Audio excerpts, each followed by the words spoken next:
queremos hablar de una historia que no comienza en Honduras, pero que termina formando parte de su identidad cultural. Hablamos de la escritora y poeta Ana María Alemán Bermúdez, quien nació en Kobe, Japón en 1940, en medio de una vida marcada desde el inicio por los viajes, la diplomacia y los cambios de país. Vivió en distintas culturas como Cuba y Estados Unidos, hasta que finalmente Honduras se convirtió en el lugar donde su voz encontró sentido y permanencia. Pero su historia no es solo geográfica, también es literaria. Proviene de una familia con una fuerte herencia cultural, siendo la nieta de la escritora hondureña Graciela Bográn, lo que de alguna forma marcó su vínculo con la palabra desde muy temprano. Con el tiempo, Ana María Alemán construyó obras poéticas, profundas e íntimas y reflexivas, donde la memoria, el tiempo y la identidad se convierten en protagonistas.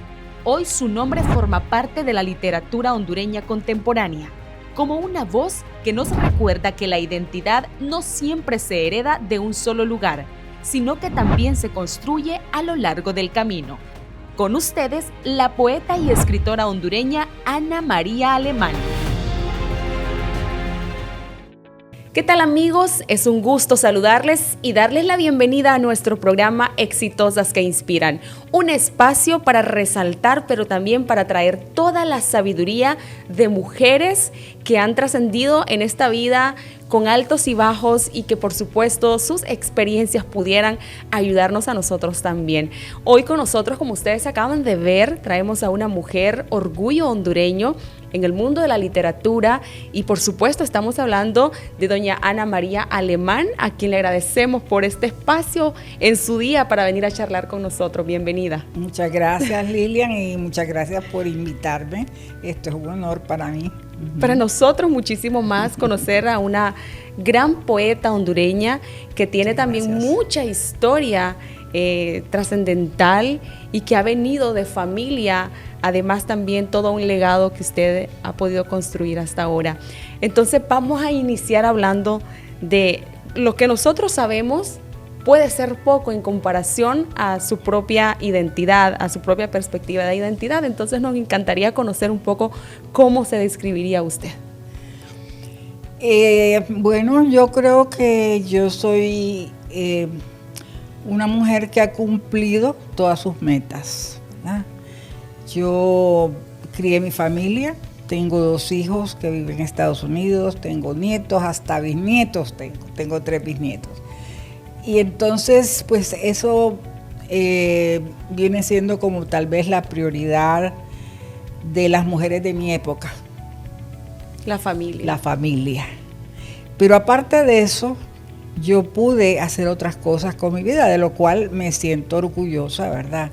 Yo fui empresaria durante muchos años, tuve un negocio aquí en San Pedro. Después de que me divorcié y regresé a Honduras, tuve un negocio durante 32 años se llama, todavía existe, pero bueno, ya ahorita estamos de capa caída, pero se llama Equipos Médicos de Alquiler.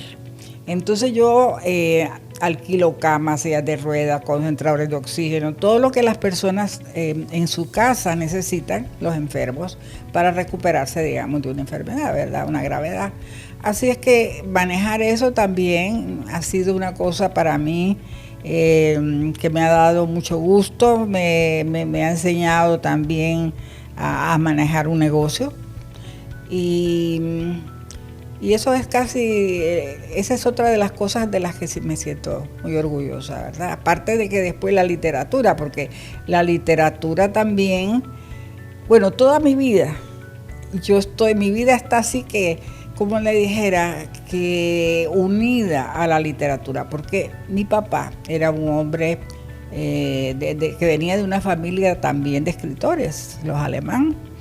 Mi tío Vicente Alemán, que usaba el seudónimo de Claudio Barrera, después Adolfo Alemán, cuentista, Luis Alemán tenía una revista, o sea que y por el lado de mi mamá también, mi abuela Graciela Bográn, o sea, de todos esos escritores yo heredé un poquito, porque no se puede decir que tanto, ¿verdad? Pero... O sea, ¿usted veía, sí, en algún momento sintió que la indujeron a que hiciera literatura, o era por simple hecho de ver o estar rodeada de eso? Sí, bueno, yo fue siempre involucrando? estuve rodeada de gente que escribía. Mis tíos llegaban a mi casa y platicaba con mis papás, ahí se hablaba de libros, ahí había música clásica, en fin, era un ambiente propicio, ¿verdad? Para que, además de eso, yo me crié en una una época en que no había televisión. Uh-huh. Y entonces, para entretenernos, mi papá compraba libros y nos llevaba libros para niños y bueno, yo me acuerdo, yo chiquita ya leí las Mil y una noches, otro que se llamaba Corazón, en fin, y mi papá una revista que se llamaban Biliken, que venían de Argentina. Esas no faltaban en mi casa, o sea que siempre la literatura fue parte de mi vida, ¿verdad? Además que su padre fue embajador de Honduras. Mi papá era diplomático, mi papá fue embajador, primero fue cónsul en Orleans, después cónsul en Miami y por último embajador en Cuba. ¿Cómo? Usted incluso nace en Japón. Yo nazco en Japón. ¿Cómo es la vida de una niña cuando empieza a vivir en diferentes países? Yo lo encontraba normal, porque cuando le toca a uno, pues uno lo encuentra normal, claro, ¿verdad? Y mi papá, él fue un hombre que muy joven, y ya empezó a ser diplomático, estuvo inclusive antes en Burdeos, en Francia, como cónsul de Honduras, y después ya en Japón, él llegó como de 30 años a Japón, imagínense. Y en una vacación conoció a mi mamá, en una vacación entonces en Tegucigalpa conoció a mi mamá. Y se casaron como en cuestión de, no sé, como en un mes ya estaban casándose y se la llevó para Japón. Es que en aquellos tiempos así funcionaba el amor, ¿verdad? Sí. Y entonces todavía mi mamá, me acuerdo que siempre ella bromeaba, decía, qué valor el mío irme a Japón con un extraño, pues sí, siempre decía eso.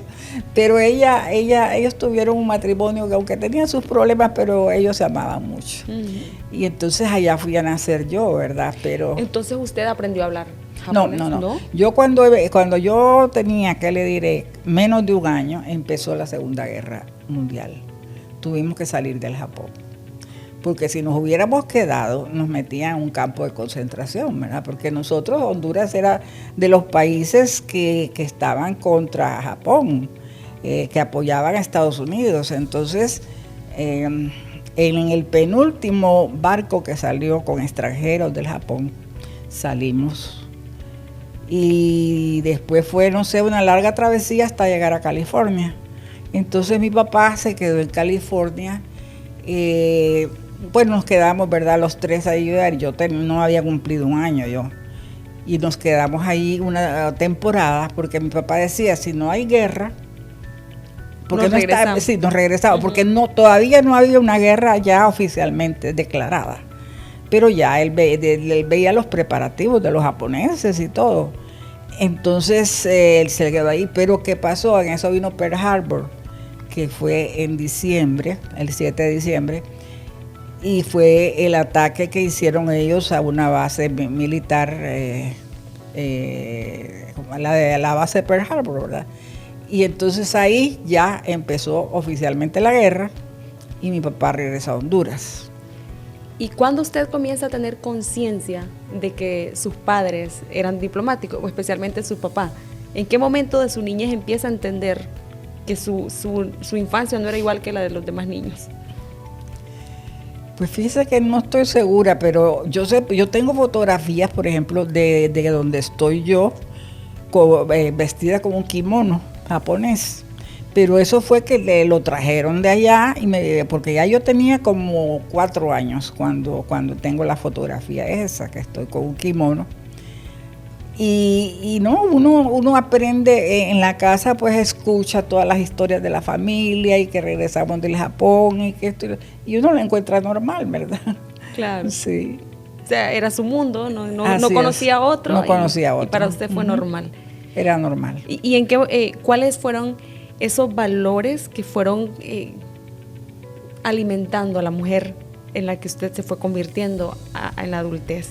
¿Cuáles eran esos consejos que les daban sus padres? ¿Y cuáles, los de su mamá o los de su papá, tuvieron más influencia en usted? Siempre hay uno que influye más en nosotros. Sí, bueno, usted sabe que la mamá es la que está más tiempo con uno, ¿verdad? Sí, porque mi papá trabajaba. Y bueno, ellos los dos eran unas personas tan rectas, tan honradas, que ellos dos, a pesar de que mi papá se crió en Tegucigalpa y mi mamá en San Pedro, pero tenían los mismos valores, ¿verdad? Y tenían los valores de la gente de ese tiempo. Sí, que la honesta. gente de ese tiempo era de los años 40, acuérdense. Eran Sí. patrióticos, eran honrados, cumplían con su deber. En fin, siempre mi mamá especialmente ella era maestra pero su personalidad era un poquito rígida, yo veo, porque ella, en cuanto a cumplir con el deber, para ella eso era lo principal, o sea, su función de esposa, de madre y de hija, porque ella pasaba pendiente de mi abuela, porque era la única hija de mi abuela. Mi abuela tuvo 2 varones más, pero hija solo la tuvo a mi mamá, entonces mi mamá siempre estaba pendiente. Y en cuanto a los valores que influyeron en mí, aparte de lo que ya le expliqué, mi papá, como le digo, cuando fue embajador en Cuba, ahí sí se demostró su temple. Su temple, sí. Sí. Fíjese que ahí buscaban la gente primero que estaban huyendo de Batista, ¿verdad? Cuando cayó Batista. Entonces habían gente que estaban huyendo porque eran perseguidos por Batista. Esos estaban asilados ahí en la embajada. Cuando cayó por fin Batista, toda esa gente se fue, pero entraron los otros, los que estaban huyendo de Fidel. Entonces fue una temporada así como de muchas cosas que pasaron, que no todo el mundo las pasó, ¿verdad? Entonces la casa se nos llenó de asilados, pero ya esta vez no eran así como antes, que eran maestros, que eran gente de clase media, no, ahora eran gente rica, porque eran los que habían estado con Batista. Y inclusive uno de los ministros de Batista estuvo ahí en mi casa, y estuvo varios meses, y lo peor es que ya no había cuarto donde meterlos.